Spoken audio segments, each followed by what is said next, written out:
শুরু হতে যাচ্ছে মন্ত্র নম্বর 12 শ্রী উপনিষদের।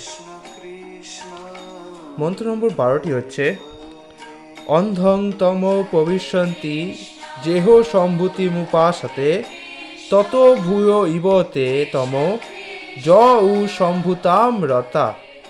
অর্থাৎ দেবতার উপাসনায় যারা নিয়োজিত তারা অজ্ঞানতার অন্ধকারতম প্রদেশে প্রবেশ করে, কিন্তু নির্বিশেষ ব্রহ্ম উপাসকগণ আরও অন্ধকারতম লোকে পতিত হয়। এই শ্লোকে সংস্কৃত অসম্ভূতি শব্দটিতে যাদের কোনো স্বাধীন অস্তিত্ব নেই তাদের কথাই উল্লেখ করা হয়েছে। সম্ভূতি শব্দে পরম স্বতন্ত্র পূর্ণ পরমেশ্বর ভগবানকে বোঝানো হয়েছে।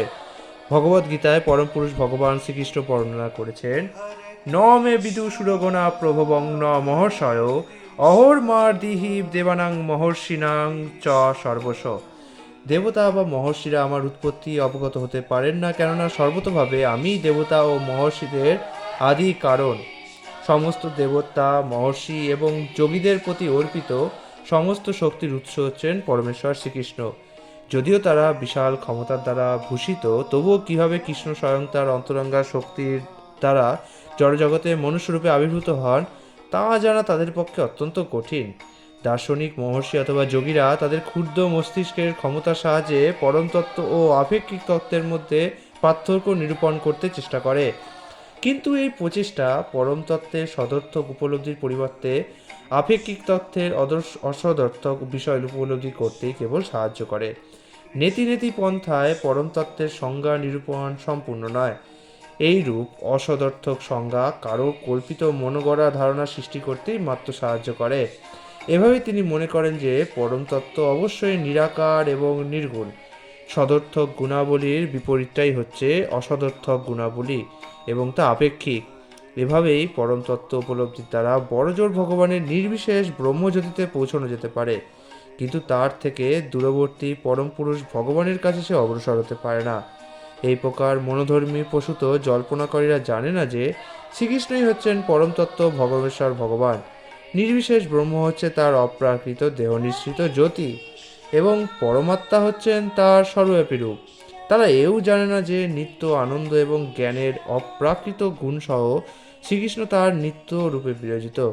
অধস্তন দেবতারা ও মহর্ষিরা তাকে ত্রুটিপূর্ণভাবে একজন ক্ষমতাশালী দেবতারূপে মনে করেন এবং ব্রহ্মজ্যোতিকেই পরম তত্ত্ব বলে বিবেচনা করেন। কিন্তু অনন্য ভজনশীল কৃষ্ণের শরণাগত ভক্তগণ জানতে পারেন যে তিনিই হচ্ছেন পরম পুরুষ এবং সব কিছুই তার থেকে উদ্ভব হয়। এই প্রকার ভক্তরা নিরন্তর প্রীতি সহকারে সব কিছুর উৎস শ্রীকৃষ্ণের সেবা করেন। ভগবদ্গীতায় আরও বলা হয়েছে যে ঋতজ্ঞান ব্যক্তিরাই ইন্দ্রিয় তর্পণের জন্য প্রবল কামনার দ্বারা চালিত হয়ে ক্ষণস্থায়ী সমস্যা সমাধানের জন্য দেবতার উপাসনা করে। কোনো কোনো দেবতাদের কৃপার দ্বারা বিশেষ কোনো অসুবিধা থেকে অস্থায়ী উপশমের যে সমাধান তা কেবল বুদ্ধিহীন ব্যক্তিরাই অনুসন্ধান করে থাকে। জীবাত্মা যেহেতু জড়জগতে আবদ্ধ, তাই চিন্ময় স্তরে যেখানে নিত্য আনন্দ জ্ঞান বর্তমান, সেই চিরস্থায়ী লাভের জন্য তাকে অবশ্যই সম্পূর্ণভাবে সংসার বন্ধন থেকে মুক্ত হতে হবে। ভগবদ্গীতায় আরও বর্ণিত হয়েছে যে দেবতার উপাসকেরা দেবলোকে যেতে পারে। এভাবেই চন্দ্র উপাসকেরা চন্দ্রলোকে, সূর্য উপাসকেরা সূর্যলোকে গমন করতে পারে ইত্যাদি। বর্তমান বিজ্ঞানীরা মহাকাশযানের সাহায্যে চন্দ্র অভিযানের ঝুঁকি নিচ্ছেন, কিন্তু প্রকৃতপক্ষে এটি কোনো নতুন প্রচেষ্টা নয়। মহাকাশযান, যৌগিক সিদ্ধি বা দেবতাদের উপাসনা দ্বারা উন্নত চেতনা সম্পন্ন মানুষেরা মহাকাশ অভিযান অন্যান্য গ্রহলোকে প্রবেশ করতে উৎসুক। বৈদিক শাস্ত্রে বলা হয়েছে যে এই তিনটির যে কোনো একটি উপায়ে অন্যান্য গ্রহলোকে পৌঁছানো যেতে পারে, কিন্তু সবচেয়ে সহজলভ্য পন্থা হচ্ছে সেই নির্দিষ্ট গ্রহলোকের অধিষ্ঠাত্রী বিশেষ দেবতার উপাসনা করা। যাই হোক না কেন, এই জড় বিশ্বব্রহ্মাণ্ডের সমস্ত গ্রহলোকগুলি হচ্ছে অস্থায়ী বাসগৃহ। একমাত্র বৈকুণ্ঠ লোকগুলি হচ্ছে স্থায়ী গ্রহলোক। এগুলিকে চিদাকাশেই দেখা যায় এবং পরমেশ্বর ভগবান স্বয়ং সেগুলির কর্তৃত্ব করেন।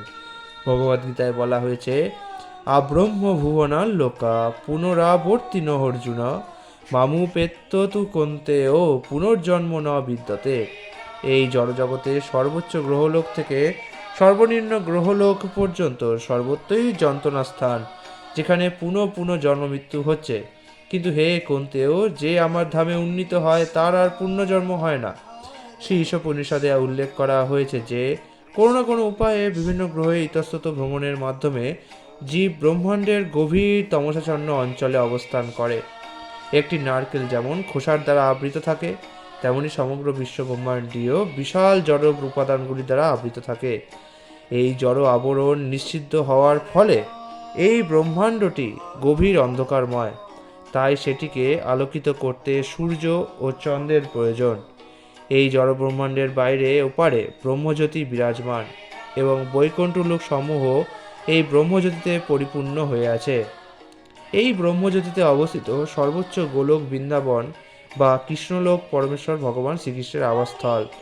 ভগবান কখনো এই কৃষ্ণলোক ত্যাগ করেন না, যদিও তার নিত্য পার্শ্বদ সহ তিনি সেখানে বসবাস করলেও পূর্ণ মায়িক জগৎ এবং চিন্ময় জগতের সর্বত্রই তিনি বিরাজমান। এ কথা এইসব উপনিষদের চতুর্থ মন্ত্রে ব্যাখ্যা করা হয়েছে। ঠিক সূর্যের মতো ভগবান সর্বত্রই বিরাজমান, তবুও সূর্য যেমন বিপথে চালিত না হয়ে তার নিজস্ব কক্ষপথে অবস্থিত, তেমনি তিনিও একই স্থানে অবস্থিত।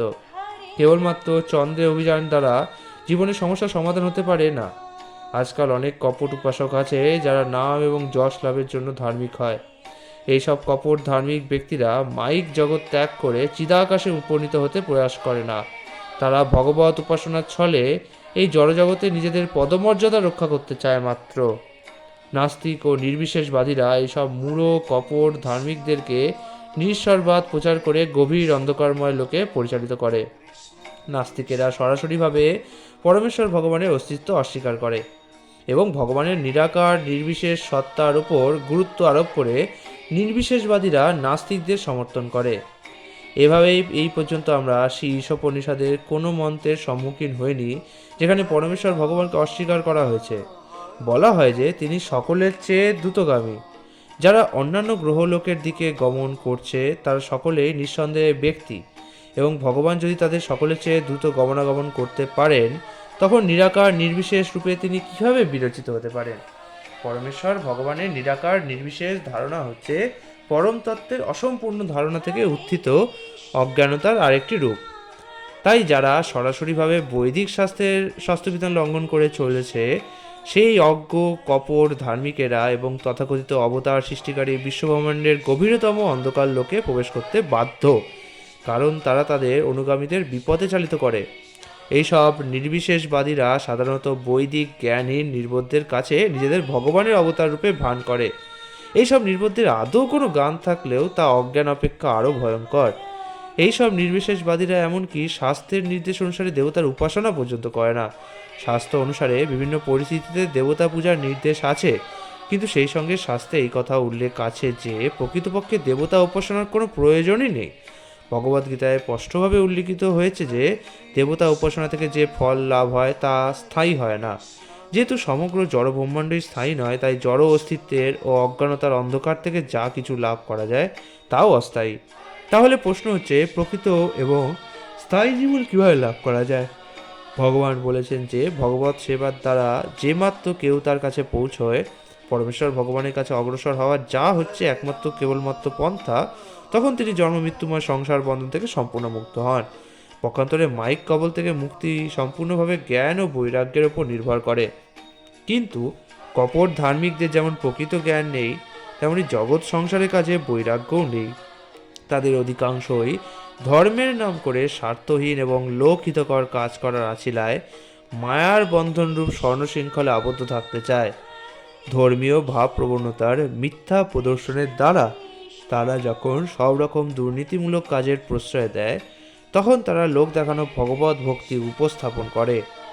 এভাবেই তারা সদ্গুরু ও ভক্তরূপে স্বীকৃত হয়। এই প্রকার ধর্মনীতি লঙ্ঘনকারীরা প্রামাণিক আচার্য এবং গুরু পরম্পরা ধারায় অধিষ্ঠিত সাধু জনচিত শিক্ষকদের প্রতি শ্রদ্ধা প্রদর্শন করে না। জনসাধারণকে বিপদে চালিত করার জন্য আচার্যদের নীতি অনুসরণ না করেই তারা নিজেদের তথাকথিত আচার্য সেজে বসে। এই ধর্মধ্বজী দুর্বৃত্তরা মানব সমাজের সবচেয়ে ভয়ঙ্কর উৎপাত বিশেষ। যেহেতু ধার্মিক সরকার বা শাসকবর্গ না থাকায় তারা রাষ্ট্রীয় আইনের দ্বারা শাস্তি থেকে রেহাই পায়, কিন্তু তারা দৈবের বিধানের কবল থেকে রেহাই পায় না।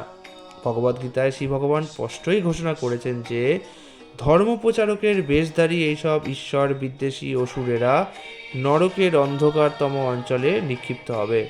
শ্রী ঈশোপনিষদে এই উক্তির সমর্থন পাওয়া যায় যে এইসব কপট ধর্মাচার্য কেবলমাত্র ইন্দ্রিয় দর্পণের জন্য গুরুগিরির কাজ সমাপ্ত করে জগতের সবচেয়ে জঘন্যতম লোকে গতি লাভ করছে। আগামীকাল 13তম মন্ত্রটা হবে আলোচ্য বিষয়।